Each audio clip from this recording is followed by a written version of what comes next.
Hello guys, welcome to my channel Trending Gelo. Kali ini kita akan rangkum alur film India dengan judul No One Killed Jessica.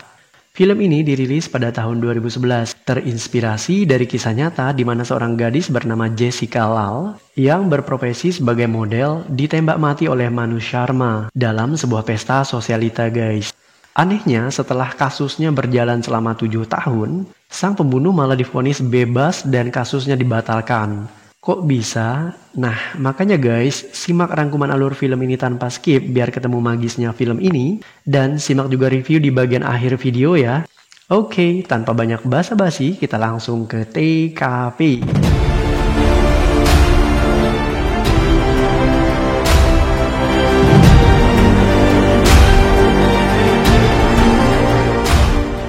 Guys, film ini diawali dengan adegan di mana seorang gadis mendapatkan telepon jam 2 pagi. Gadis ini bernama Sabrina. Sabrina mendapatkan telepon dari temannya yang bernama Dilip. Menurut Dilip, adik Sabrina yang bernama Jessica dikabarkan terkena luka tembak. Sabrina segera bergegas menuju ke TKP.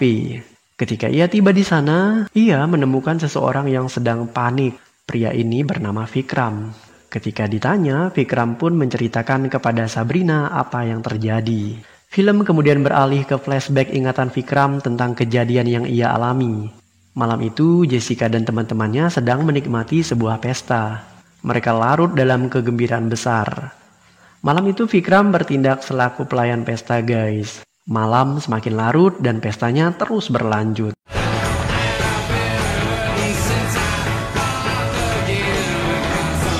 Saat Manu Sharma dan teman-temannya meminta minuman kepada Vikram, Vikram mengatakan bahwa minumannya sudah habis. Manu Sharma ngotot guys, ia marah-marah dengan tindakan Vikram. Jessica kemudian datang untuk mencairkan suasana. Namun Manu Sharma semakin menjadi. Dan ini yang membuat Jessica marah dan mengusirnya dari pesta. Manu Sharma tidak terima guys, ia pun mengacungkan pistol kemudian menembak Jessica. Why did you shoot her? Why did you shoot her? Vikram panik, ia berteriak memberitahu orang-orang bahwa ada yang menembak Jessica. Namun karena terlena oleh alunan musik, tak ada seorang pun yang mendengarkannya. Saat ambulan membawa Jessica ke rumah sakit, nyawanya sudah tidak bisa tertolong lagi. Film kemudian beralih ke adegan di mana seorang reporter wanita sedang melakukan siaran langsung terkait kejayaan pasukan India dalam memukul mundur tentara Pakistan. Reporter cantik ini bernama Mira. Suatu hari ketika Mira kembali ke kantor di mana ia bekerja, ia disambut meriah oleh teman-temannya karena keberhasilannya dalam liputan di medan perang. Mira kemudian bertemu dengan seorang yang bernama Gaurav. Gaurav meminta Mira untuk meliput berita tentang kematian Jessica. Mira menolak karena baginya berita seperti itu hanya picisan. Mira mengatakan bahwa semua orang menyaksikan Manu Sharma menembak Jessica dan sudah jelas jika pria tersebut tidak akan lolos dari hukuman. Berita tentang kematian Jessica menyeruak di media. Ayah Manu Sharma yang bernama Pramod adalah seorang menteri guys. Ia menyampaikan ke media bahwa anaknya tidak bersalah. Ia yakin jika anaknya dijebak. Ibu Jessica yang menyaksikan keterangan Pramod di TV hanya bisa menangis. Sementara saat Manu Sharma diinterogasi, ia mengatakan kepada polisi bahwa ia tidak sengaja menembak Jessica. Manu Sharma hanya ingin menggertak Jessica dengan menodong area kosong berjarak 2 inci dari telinga Jessica agar gadis itu takut. Namun naas tembakannya malah membunuh Jessie. Manu Sharma juga menceritakan bahwa ia kemudian kabur setelah menembak Jessica. Nah, hasil interogasi ini semuanya direkam oleh polisi guys. Manu Sharma memiliki 2 orang teman yaitu Vishal dan Lucky. Vishal adalah anak seorang menteri, sedangkan Lucky adalah lulusan MBA. Keduanya kemudian ditahan polisi untuk dijadikan tersangka. Polisi juga mengamankan senjata pembunuhan yaitu pistol kaliber 22. Guys, pesta dihadiri oleh 300 tamu namun hanya ada 7 orang yang mau bersaksi. Dan dari ke-7 saksi tersebut, tidak ada yang berani mengatakan fakta yang terjadi malam itu. Mereka sudah diancam oleh orang suruhan Pak Menteri. Ada seorang pria yang mengaku mau bersaksi sesuai fakta kepada Sabrina. Pria ini bernama Dharam. Dan ia meminta sejumlah uang dengan alasan ia sangat miskin. Sebenarnya Dharam meminta 50.000 rupiah guys. Tapi karena Sabrina hanya punya 20.000, jadi ia memberikan dengan jumlah yang ada. Sabrina juga mendatangi saksi yang lain yang bernama Malika. Namun Malika enggan untuk memberikan kesaksian dengan alasan ia tidak terlalu yakin jika ia benar-benar melihat kejadian itu. Guys, sebenarnya saksi kunci adalah Vikram karena ia yang berdiri persis di samping Jessica saat ia ditembak. Namun saat Sabrina ingin menemui Vikram, keluarga Vikram tidak mau menerima gadis itu. Begitu juga dengan Vikram. Tak hanya menyuap para saksi, ayah Manu Sharma juga menyuap dokter forensik yang memeriksa peluru yang menyebabkan kematian Jessica. Dan dari hasil forensik inilah disebutkan jika peluru itu telah ditukar. Keadaan ini membuat Sabrina sangat putus asa dan tertekan.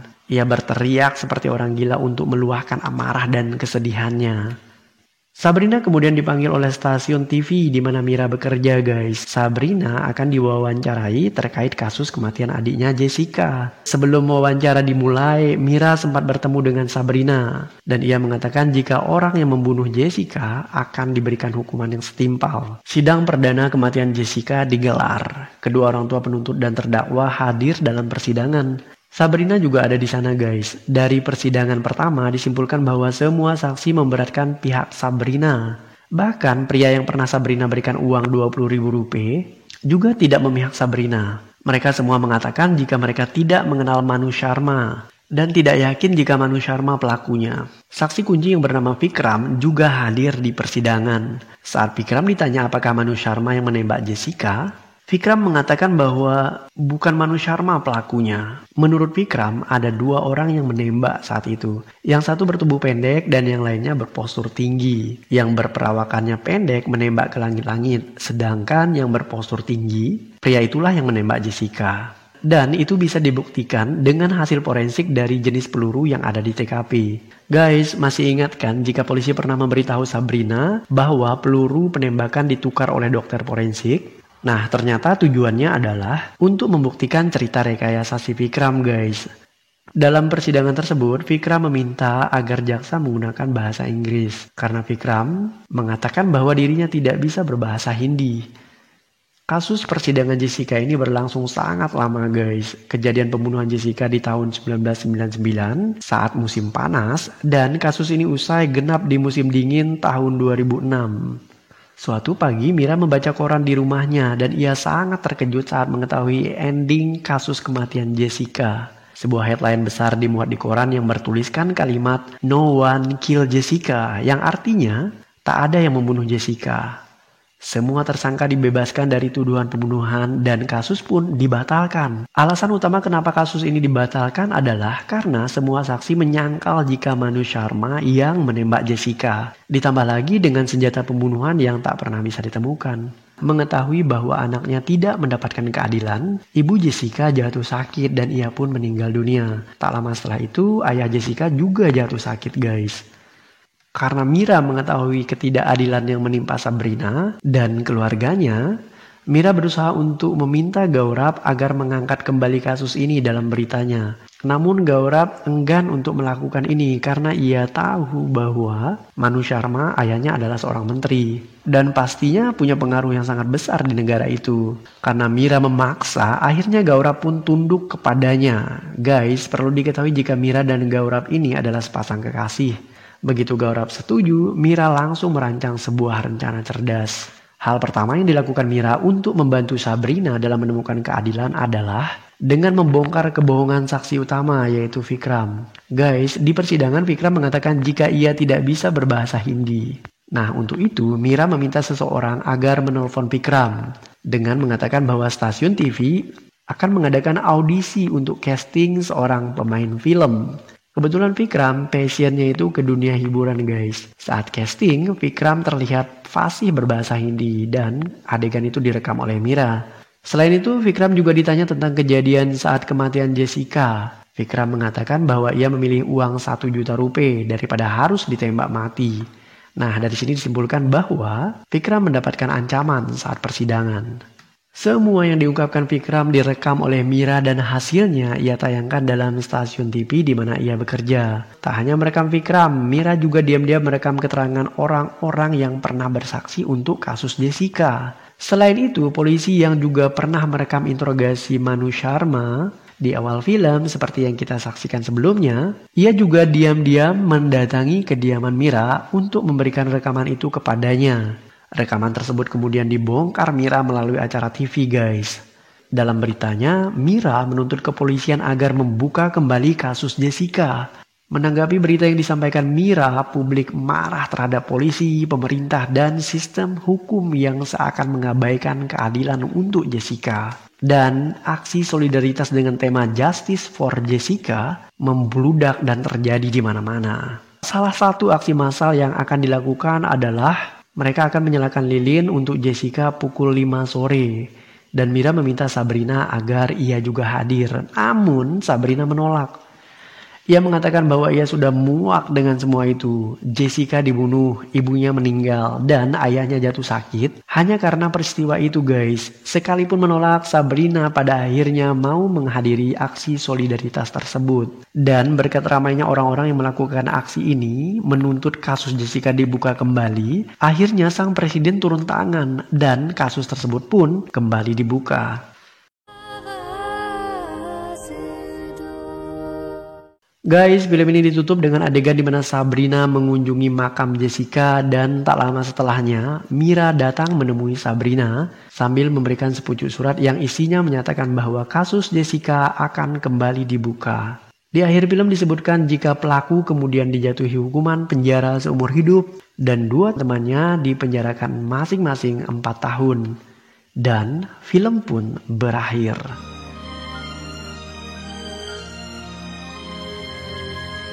Oke guys, it's review time. Menurut aku pribadi, film ini memiliki kelebihan pada 2 hal. Pertama, film ini terinspirasi dari kisah nyata seorang yang bernama Jessica Lal yang ditembak mati pukul 2 pagi di pesta sosialita pada 30 April 1999 guys. Jadi memang benar jika kasus Jessica ini memakan kurun waktu 7 tahun. Kemudian Manu Sharma dibebaskan karena kurang cukup bukti sebagai pelaku. Dan hal ini memicu aksi solidaritas yang seperti ditampilkan di dalam film tadi guys. Dan diakhiri dengan dibukanya kembali kasus tersebut. Sekalipun demikian, cerita dalam film ini adalah perpaduan antara fiksi dan non-fiksi. Jadi bukan film dokumenter atau tentang biografi seseorang. Kelebihan keduanya adalah film ini menempatkan Rani Mukherjee sebagai pemenang penghargaan aktris pendukung terbaik dalam film ini. Untuk kekurangannya sendiri, karena film ini terinspirasi dari kisah nyata, jadi nggak bisa dong penonton berharap lebih dengan plot twist di ending cerita, seperti pada film-film India kebanyakan. Dan benar saja, film ini mulai mengalir dan mudah ketebak sejak persidangan usai dan putusan pengadilan memvonis bebas Manu Sharma. Oke, secara personal overall aku memberikan nilai 7,4 dari 10 untuk film No One Kill Jessica ini guys. Nah, bagaimana dengan Anda?